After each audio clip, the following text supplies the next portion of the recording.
Qual é a forma correta para me buscar a minha salvação?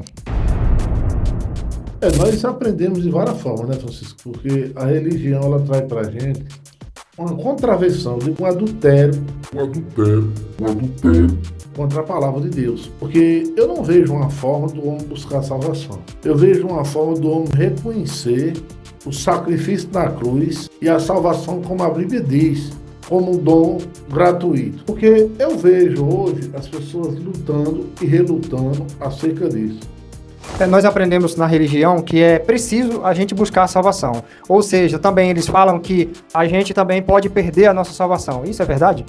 Dentro da religião, nós vemos vários conteúdos disso. Em primeiro lugar, vamos buscar aqui. O ladrão da cruz, ele não confessou a Cristo, ele em nenhum momento fez nada para que fosse salvo, e foi salvo porque Cristo o escolheu. Ele reconheceu ali o Filho de Deus, por quê? Porque ele era filho. E ninguém confessa o Filho se o Pai verdadeiramente não revelar. A palavra diz lá em João 10, 27 o quê? As minhas ovelhas ouvem a minha voz e me seguem, eu dou a elas a vida eterna, e elas nunca perecerão. Né? Eu vejo a religião dizendo que tem que buscar a salvação. Mas aonde está a salvação? Para a gente buscar ela. A gente também pode perder a nossa salvação. Isso é verdade? E perder, isso é contrário à palavra. Biblicamente dizendo, qual é a base da salvação? Efésios capítulo 2, versículo 8 diz assim: porquanto pela graça sois salvos por meio da fé. Isso não vem de vós, é dom de Deus. Aqui está falando do dom, algo que Deus está te dando gratuitamente para você. Ou seja, aqui já quebra todo o jugo que não precisamos fazer alguma coisa ou que nós já fizemos alguma coisa. Olha, nós ganhamos de graça. O homem não tem nada.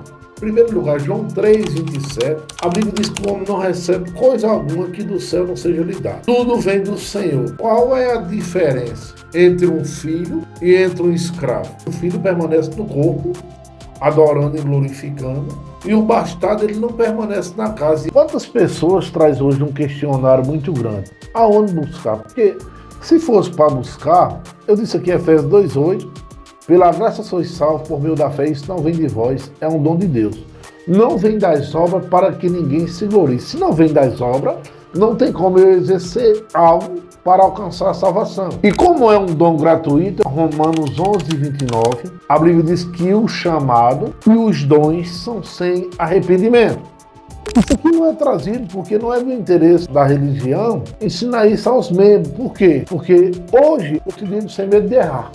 90% dos membros religiosos, eles têm medo de ir para o inferno, têm medo de perder a salvação. E isso é verdade, nunca foi. Se a salvação é um dom de Deus, não é por intermédio de obra, ou seja, a Bíblia está dizendo que eu não tenho nada que eu possa fazer para chegar na minha salvação. Porque a palavra também ela diz isso. Aonde? Romanos 9, versículo 17, que diz a palavra, não digo eu, mas diz a palavra. Quem diz a Escritura, a Faraó, eu te levantei exatamente, pois propósito levar em ti o meu poder para que o meu nome seja proclamado em toda a terra, porquanto ele tem misericórdia de quem deseja, versículo 18, e endurece o coração de quem quer, ou seja, para se cumprir João 15, 16, São discípulos, vós não escolheste a mim, mas eu escolhi a vós e vos nomeei para que vale de fruto e o vosso fruto permaneça. Buscar aqui base bíblica, nós vamos buscar milhares, aonde Jesus disse, ninguém vem a mim se o Pai não enviar. João 14, 6, ele disse, eu sou o caminho, a verdade e a vida. Ninguém vem a mim se o Pai não o trouxer. E todo aquele que vem a mim, de maneira nenhuma lançarei fora. Em primeiro lugar, só quem traz é o Pai, e ele quem tem o poder de controlar. Porquanto ele tem misericórdia de quem deseja e endurece o coração de quem quer. Irmão, quantas pessoas hoje traem pela religião, adula, hoje é teu último dia, aceitar Jesus como? A criatura aceitar o Criador? É o homem que escolhe se vir a Cristo, ou o homem faz aquilo que ele quer? De maneira nenhuma. Olha aqui o versículo 19. Certamente me perguntarás por que Deus ainda nos culpa, pois quem pode se opor à sua vontade? Em primeiro lugar, se a Bíblia diz que eu não posso me opor à vontade de Deus, a Bíblia está dizendo que Deus é soberano completamente. Romanos 9, 20. Todavia, quem és tu, ó homem, para questionares a Deus? Acaso aquilo que é criado pode interpretar seu Criador dizendo, por que me fizeste assim? Versículo 21. O oleiro não tem todo o direito de produzir do mesmo barro vasos para honra e vasos para desonra. O que tens a dizer?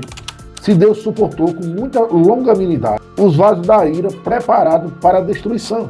Ou seja, nós aprendemos aqui que é a humanidade preparada para a perdição, porque desejava manifestar sua ira e tornar a conhecer o seu poder, a fim de que fossem conhecidas a riqueza da glória, para com os vasos de sua misericórdia, que preparou com grande antecedência para a glória.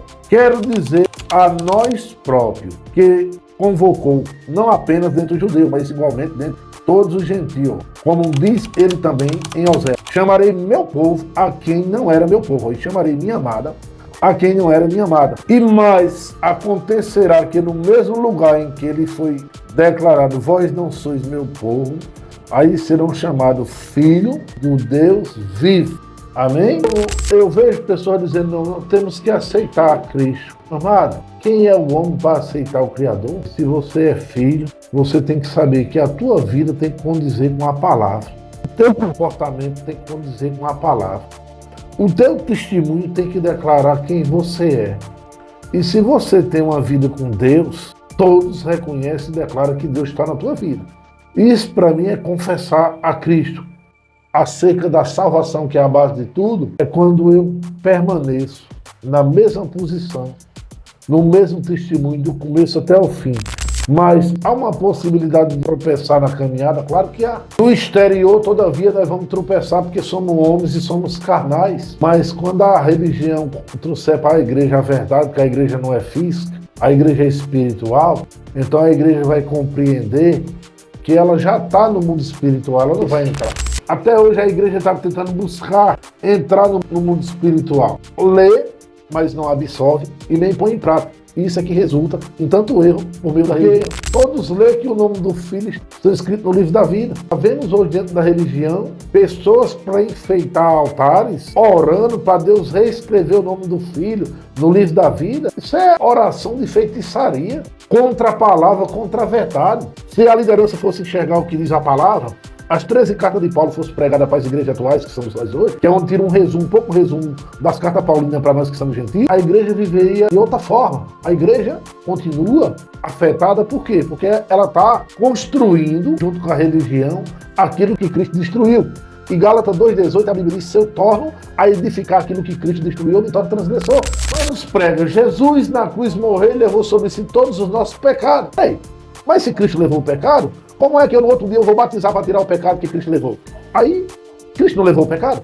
Se a igreja permanece no mesmo pecado, vai se manifestar um outro Cristo agora para morrer, em lugar do primeiro? Para tirar o pecado? Então, como é que eu resumo a salvação? Quando eu creio no sacrifício da cruz, eu me alimento verdadeiramente do corpo e do sangue. Jesus morreu, me comprou, me lavou, me remiu, me santificou por intermédio do sacrifício dele na cruz do Calvário. A Bíblia diz que o sangue de Cristo nos purifica de todo pecado. Se eu fui purificado de todo pecado, é o que a Bíblia diz, eu tenho que entender que eu sou livre, que eu sou salvo e que Cristo está em mim uma vez para sempre. Eu não sou dessa terra, eu não sou desse mundo, porque a Bíblia ela diz que nós somos peregrinos em terras estranhas.